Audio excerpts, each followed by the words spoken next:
खुदा की मोहब्बत, क्योंकि खुदा ने दुनिया से ऐसी मोहब्बत रखी कि उसने अपना इकलौता बेटा बख्श दिया, ताकि जो कोई उस पर ईमान लाए हलाक ना हो बल्कि हमेशा की ज़िंदगी पाए।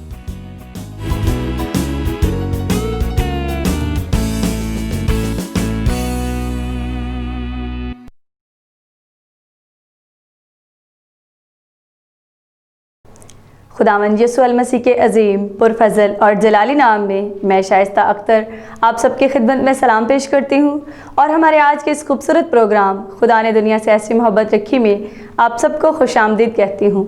नाज़रीन, खुदा के कलाम में यूँ लिखा है कि तुम ज़मीन के नमक हो, लेकिन अगर नमक का मज़ा जाता रहे तो वह किस चीज़ से नमकीन किया जाएगा? फिर वो किसी काम का नहीं सिवाय इसके कि बाहर फेंका जाए और आदमियों के पाँव के नीचे रौंदा जाए। तुम दुनिया के नूर हो। जो शहर पहाड़ पर बसा है वो छुप नहीं सकता और चिराग जलाकर पैमाना के नीचे नहीं बल्कि चिरागदान पर रखते हैं तो इससे घर के सब लोगों को रोशनी पहुंचती है। इसी तरह तुम्हारी रोशनी आदमियों के सामने चमके ताकि वे तुम्हारे नेक कामों को देखकर तुम्हारे बाप की जो आसमान पर है तमजीद करें। आइए नाज़रीन, हम भी खुदावंद यीशु अल मसीह की इस तालीम पर अमल करते हुए नमक और रोशनी की तरह अपने आप को रखें और दूसरों के लिए बरकत का बायस बने। अभी वक्त है खुदावंद की हम्द सना और प्रस्तिश का। अभी हम मिस रूप जॉर्डन की खूबसूरत आवाज़ में ये खूबसूरत गीत सुने।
जी नाज़रीन, कैसा लगा आपको ये गीत? मेरा ईमान है कि आपने खुदा के इस प्रस्तिश के वसीला से खूब बरकत हासिल की है। और अभी वक्त है हमारी आज की कहानी का, तो आइए अंकल डेविड और पिंकी के पास चलते हैं जो हमें आज की कहानी सुनाएंगे। गुड मॉर्निंग नाज़रीन। और नाज़रीन, अंकल डेविड की तरफ से भी आपकी खिदमत में आदाब कबूल हो और आज की कहानी में आप सबको खुश आमदीद। अंकल डेविड, क्या आप मुझे बताएंगे कि इब्राहिम की कुल उम्र कितनी थी? बेटा जी, इब्राहिम की उम्र 175 वर्ष की थी। अच्छा, तो क्या इब्राहिम ने अपनी जिंदगी में ही अपने बेटे इसहाक की शादी कर दी थी? जी बेटा, अपनी जिंदगी में ही इसहाक की शादी खुदा की खास रजामंदी को शामिल करके उसने शादी की। वो क्या मर्जी थी अंकल? बेटा जी, इब्राहिम नहीं चाहता था कि उसका बेटा इसहाक कनान की बेईमान और बुत परस्त औरतों के साथ शादी करे। वो क्यों अंकल डेविड?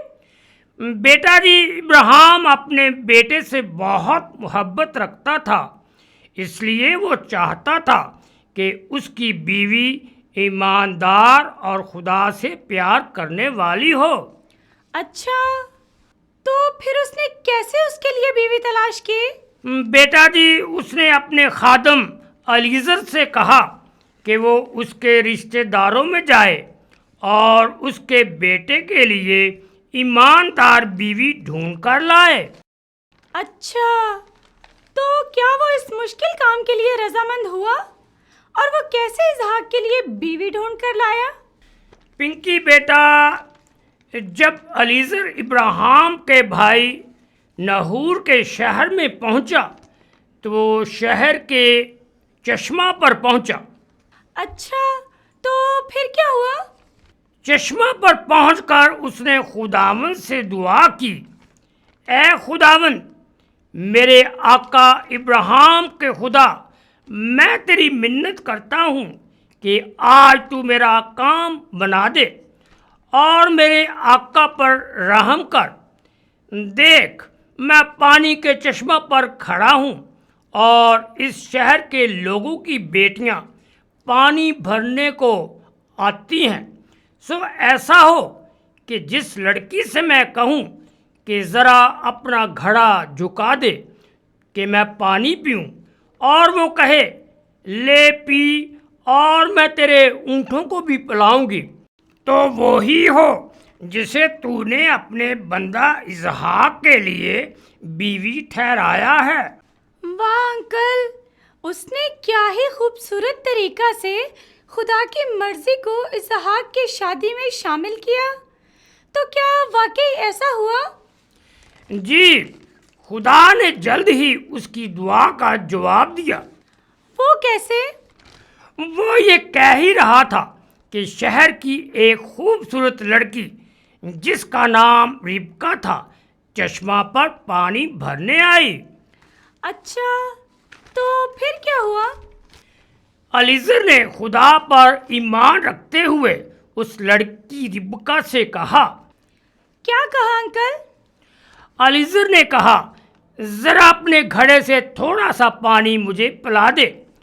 और जब उसे पिला चुकी तो कहने लगी, मैं तेरे ऊँटों के लिए भी पानी भर भर लाऊंगी जब तक कि वो पी ना चुकें। वाह अंकल, अलीजर की दुआ का जवाब तो खुदा ने बहुत जल्द उसे दे दिया। फिर तो वो बहुत खुश होगा। जी हाँ, अलीजर खुदा से अपनी दुआ का जवाब पाकर बेहद खुश और शुक्रगुजार था। उसने रिबका को सोने का तोहफा दिया और उससे कहा, क्या तेरे बाप के घर में हमारे टिकने की जगह है? तो क्या कहा रिबका ने? उसने जवाब दिया, हाँ, रहने के लिए बहुत जगह है। तो यकीनन रिबका ने अपने खानदान को ये सब बातें बताई होंगी ना? जी हाँ, रिबका अपने घर गई और अपने खानदान को ये सब हाल कह सुनाया। अच्छा, तो फिर क्या हुआ अंकल? लाबन जो रिबका का भाई था दौड़ा हुआ गया और अलीजर को अपने घर आने की दावत दी। खाने से पहले अलीजर ने कनान के मुल्क में इब्राहिम के बारे में सब कुछ बताया। फिर क्या हुआ अंकल? बेटा जी, रिबका का ख़ानदान चूँकि इब्राहिम का रिश्तेदार था, इसलिए वो इब्राहिम के बारे में हर बात जानना चाहते थे। अलीज़र ने बताया कि वो अपने आका इब्राहिम के हुक्म के मुताबिक उसके बेटे इसहाक की बीवी लेने आया है। उसने अपनी दुआ के बारे में भी बताया कि कैसे खुदा ने रिबका को चश्मा के पास भेजा। अच्छा, तो क्या रिबका के खानदान ने अलीज़र की बात का यकीन कर लिया अंकल डेविड? जी हाँ, रिबका का ख़ानदान जान गया कि जो कुछ हो रहा है वो सब खुदा की मर्ज़ी से हो रहा है। अच्छा, तो फिर क्या हुआ अंकल? बस उन्होंने कहा रिबका खुदावंद के कौल के मुताबिक इसहाक की बीवी बने। अगली सुबह अलीज़र रिबका और उसकी दाया को लेकर कनान को रवाना हुआ। कनान पहुंचने पर इसहाक ने खुदा की मर्ज़ी के मुताबिक रिबका से ब्याह किया। अंकल, खुदा के काम कैसे अजीब है और वो अपनी मर्जी को इंसानों में कैसे अजीब तौर से जाहिर करता है। जी बेटा, खुदा के कलाम की ये आयत खुदा की हिकमत और इल्म को नहायत खूबसूरत तरीक़ा से बयान करती है। कौन सी आयत अंकल डेविड? वाह, खुदा की दौलत और हिकमत और इल्म क्या ही अमीक है। उसके फैसले किस कदर अदराक से परे और उसकी राहें क्या ही बेनिशान हैं। अच्छा जी।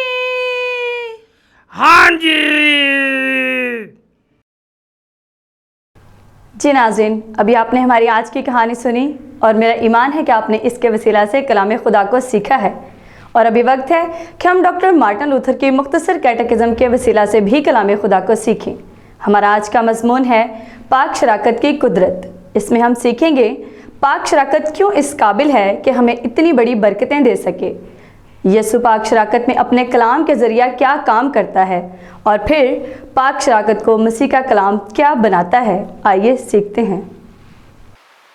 खुदावंद यीशु मसीह के मुबारक और जलाली नाम में आप सबकी सलामती हो। आज हम खुदावंद के कलाम में से सीखेंगे पाक शराकत की कुदरत। और आज का हमारा सवाल है, पाक शराकत क्यों इस काबिल है कि हमें इतनी बड़ी बरकतें दे सके। और इसके बारे में जानने के लिए बाइबल मुकद्दस में से हवालाजात का मुतालिया करेंगे। पहला क्रंथियों 11वां बाप और उसकी 23वीं आयत से 25वीं आयत। खुदावंद यस्सु रोटी ली और शुक्र करके तोड़ी और कहा, ये मेरा बदन है जो तुम्हारे लिए है, मेरी यादगारी में यही किया करो। इसी तरह खाने के बाद प्याला भी लिया और कहा, ये प्याला मेरे खून में नया अहद है, जब कभी पियो मेरी यादगारी के लिए यही किया करो। यूहन्ना 6 बाप और उसकी 63 आयत। जो बातें मैंने तुमसे कही हैं वह रूह हैं और जिंदगी भी हैं। हमने खुदावंद के कलाम में से सीखा पाक शराकत ऐसी कुदरत रखती है कितनी बड़ी बरकतें दे सके।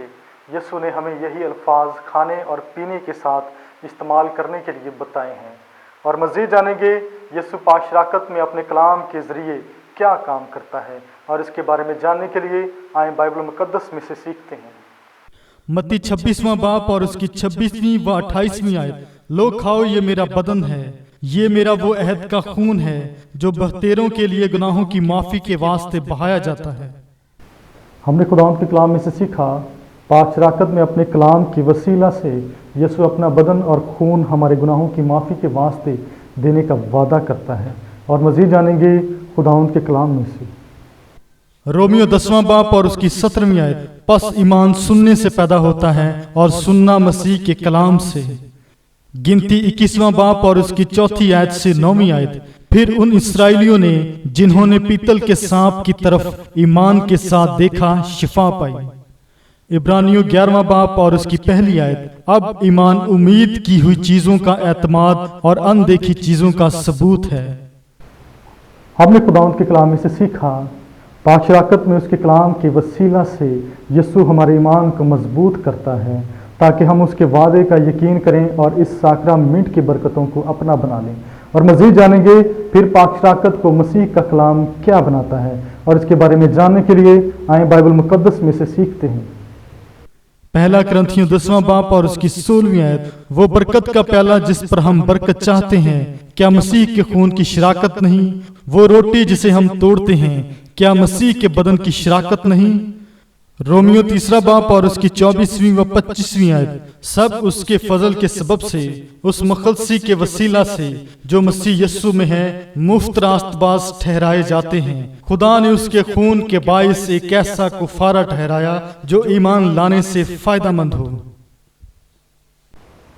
हमने आज के कलाम में से सीखा, मसीह का कलाम पाक शराकत के खाने और चीज़ों को पाक करता है, जिसके वसीला से खुदा अपने फजल से सब बरकतें हमें देता है जो मसीह ने हमारे लिए हासिल की।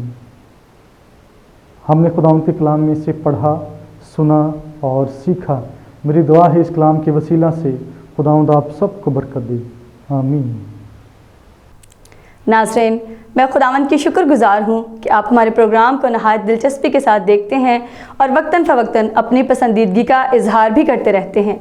और मैं खुदावंद की शुक्रगुजार हूँ उन तमाम दुआया दरख्वास्तों के लिए जो आप हम तक पहुँचाते हैं, और हमारी दुआया टीम उन तमाम दरख्वास्तों को खुदावंद के हुजूर नहायत जाँफिशानी के साथ पेश करती रहती है, और वह कादिर मुतलक खुदावंद दुआओं का जवाब भी देता है। मेरे वो बहन भाई जो कि अभी तक अपने मसाइल में घिरे हुए हैं, वो बिल्कुल मायूस ना हो, बल्कि अपनी इल्तजाएँ इसी तरह से खुदावंद की हुजूरी में पेश करते रहें। वो जिंदा यहोवा यरी वक्त पर आपको ज़रूर जवाब देगा। जी नाज़रीन, अभी आपने हमारा आज का ये प्रोग्राम देखा और सुना, और मेरा ईमान है कि आपने प्रोग्राम के वसीला से ढेरों बरकत हासिल की हैं। प्रोग्राम को मज़ीद बेहतर बनाने के लिए आपकी कीमती आरा की हमें बेहद ज़रूरत है। अपनी कीमती राय से हमें ज़रूर आगाह करते रहें। हमारा पता है confessional evangelical Lutheran church 26 Ravi block, Shadman town, Sahiwal. Calls और मैसेजेस के लिए हमारा फ़ोन नंबर है 0302 7891 703। अपना ख्याल रखिएगा। खुदा हाफिज़।